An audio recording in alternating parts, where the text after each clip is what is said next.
안녕하세요. 평가과장입니다. 자, 오늘 가면관리 활동에 대해서 또 말씀을 드리도록 하겠습니다. 이 가면관리 활동도 우리가 보면은 서류도 준비를 하셔야 되고요. 현장평가부터 해서 관찰, 다양하게 우리가 평가 준비를 좀 진행하셔야 됩니다. 오늘 그러면 이 가면관리 활동에 대해서 좀 세부적으로 매뉴얼을 좀 얘기를 나눠보도록 하겠습니다. 자, 기본 정리 좀 먼저 볼게요. 점수는 3점이 배정되어 있고요. 우리가 평가 방법은 서류, 현장, 면담, 관찰, 다양하게 우리가 평가관이 확인한다고 봐주시면 되세요. 그래서 난이도가 좀 높습니다. 이게 기관에서 돈을 써야 되는 부분도 있다 보니까 저희 기준에서는 상으로 좀 낮다고 봐주시면 되는 거고요. 채점 기준도 보시면 5개 충족하면 우수, 4개 양호, 3개 충족. 각각 개별 항목에 대해서 우리가 점수 획득이 가나가 보시면 되는 겁니다. 자, 그럼 매뉴얼 채점표입니다. 보신 것처럼 점수 3점 배정됐고요. 기준은 하나, 둘, 셋, 넷, 5개. 아까 말씀드린 것처럼 5개 기준이 있습니다. 각각에 대해서 우리가 최소 3개 이상 충족이 되면 보통이라도 점수 획득이 가능하다고 봐주시면 되는 거예요. 그럼 우리가 여기서 한번 기준을 하나하나씩 좀 보도록 하겠습니다. 자, 첫 번째 평가 기준이세요. 보시면 뭐냐면, 자, 외부로 통하는 주출입구에 손 소독제가 비치되어 있으면 직원은 위생적으로 급여를 제공한다 이겁니다. 한마디로 손 소독제를 주출입구에 비치하면 된다. 그럼 우리가 쉽게 점수 획득이 가능하다 이렇게 봐주시면 되세요. 그래서 주출입구 및 기관 내 세면대 확인 및 손 씻기 이런 부분을 다 확인합니다. 그래서 우리 평가관들도 평가 확인 방법 보시면 뭐냐면 가장 중요한 건 그겁니다. 주출입구에 손 소독제 비치 여부 및 직원의 의복이 청결한지 현장을 확인하고요. 주출입구라고 한다면 평소 외부 사람들이 사용하는 출입구며 한 곳만을 의미하진 않아요. 그러니까 한마디로 우리 쉽게 생각하시면 외부로 통하는 문이 있으면 모두 우리가 손 세정제를 다 갖다 놔야 된다 이렇게 생각하시면 되는 거예요. 그 다음에 모든 세면대에도 우리가 손 세정제를 비치를 하셔야 돼요. 왜 세면대 우리 비누가 있는데 굳이 왜 거기에다가 손 세정제, 비누도 물론 손 세정제 하나에 들어가기도 합니다. 따라서 우리가 비누를 놓으시든 손 세정제 펌프 되는 거 그걸 놓으시든 뭐든 놔주시는 게 좋다 이렇게 말씀을 드리고요.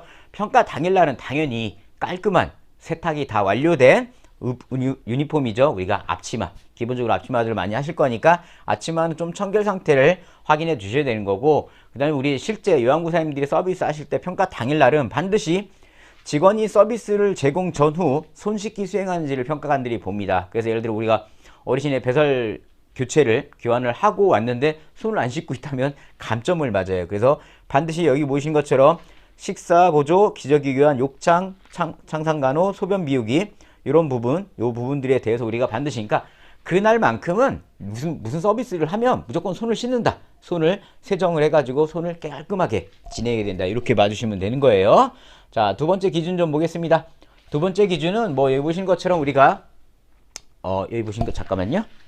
자, 두 번째 기준은 자, 예.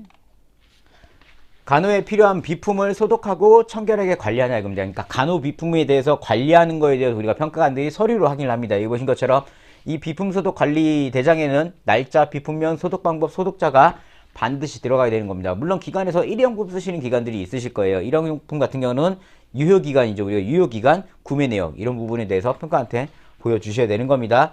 기본적으로 간호비품을 한다면 여기 보신 것처럼 간호비품의 소독캔, 포셉, 소독가위 이런 부분들이 있을 거고요. 소독 방법은 증기도 되고 끓는 물도 되고 약물 소독도 다 됩니다. 그러니까 이런 부분들 해가지고 우리가 소독 일지를 써 주셔야 되세요. 근데 우리는 간호 쓸 일이 없다.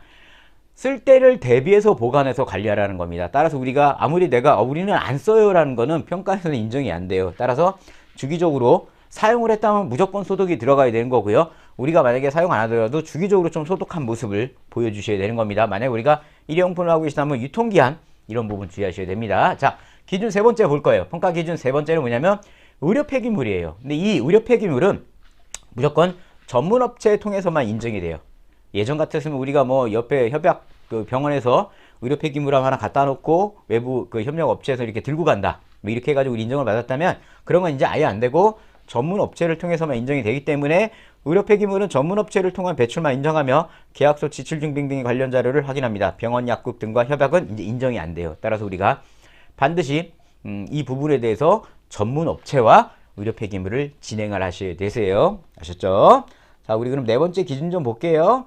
자, 네 번째 기준은 분기별 실내외 소독입니다. 이것도 우리가 전문 업체만 또 인정을 해요. 그러니까 전문 업체에서 우리 기관에 와가지고 내외부 소독하는 거 이런 부분에 대해서 우리가 계약서, 소독증명서, 지출력 이런 부분들 준비를 해가지고 평가 때 평가관한테 우리가 소독을 했습니다라는 걸 증명을 하셔야 되는 겁니다. 그래서 실내 소독자를 확인하고 아파트 등 실내 소독이 불가능한 경우는 실내 소독만 인정을 해요. 아파트는 이제 아파트 자체에 다시 할 수도 있기 때문에 이제 실내만 인정하는 거고 전문업체에 의해서만 진행한다. 자체 소독 인정이 안 된다. 그래서 우리가 꼭 외부 전문업체에 진행을 하자. 여기까지 알고 계셔야 되는 겁니다. 자, 마지막 5번째 기준이에요. 이 5번째 기준은 뭐냐면 코로나 때 이제 생긴 거죠. 소위 말해서 수급자 생활환경의 일상소독을 매일 실시하라 이겁니다. 그래서 어르신들이 생활하는 그런 환경에 대해서는 매일매일 소독을 진행하셔야 된다. 그래서 이 소독 일지에는 날짜, 소독 부위, 소독제, 소독자, 소독을 누가 했고 어떤 용품으로 진행했고 어디를 소독했는지를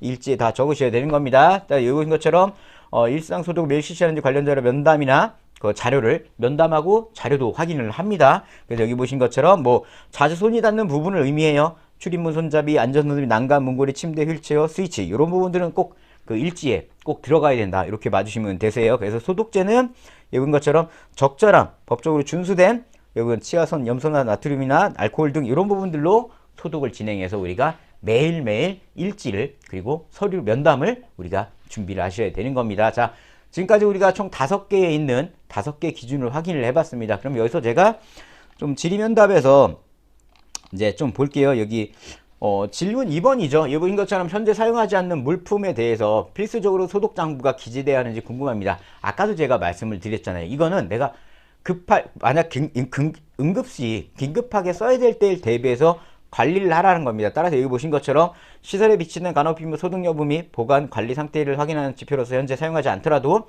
필요한 수급자가 발생할 경우 즉시 적용이 가능하도록 제품의 소독 보관 및 관리 상태를 확인하고 있는 겁니다. 따라서 우리 시청하신 분들 같은 경우는 우리는 안 쓰는데요 라는 거는 안 통해요. 우리가 준비를 꼭 하셔야 된다. 이런 거 잊지 않으셔야 되세요. 아셨죠?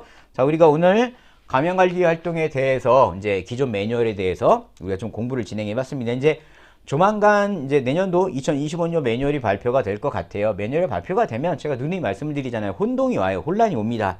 새로운 매뉴얼이 살짝 바뀐 부분에 대해서 이제 내가 기존 매뉴얼을 자꾸 새로 바뀐 걸로만 하려고 하시지 마시고요. 기존 매뉴얼을 먼저 정리를 끝내고 2024년 12월까지 아니면 2025년 1월까지겠네요. 그때까지는 이 직접 매뉴얼로 평가 준비를 진행하시기를 꼭 부탁을 드릴게요. 아셨죠? 자, 오늘 강의 여기서 마무리 짓고요. 자, 그럼 다음 또 강의에서 인사드리도록 하겠습니다. 자, 하과장이었습니다. 감사합니다.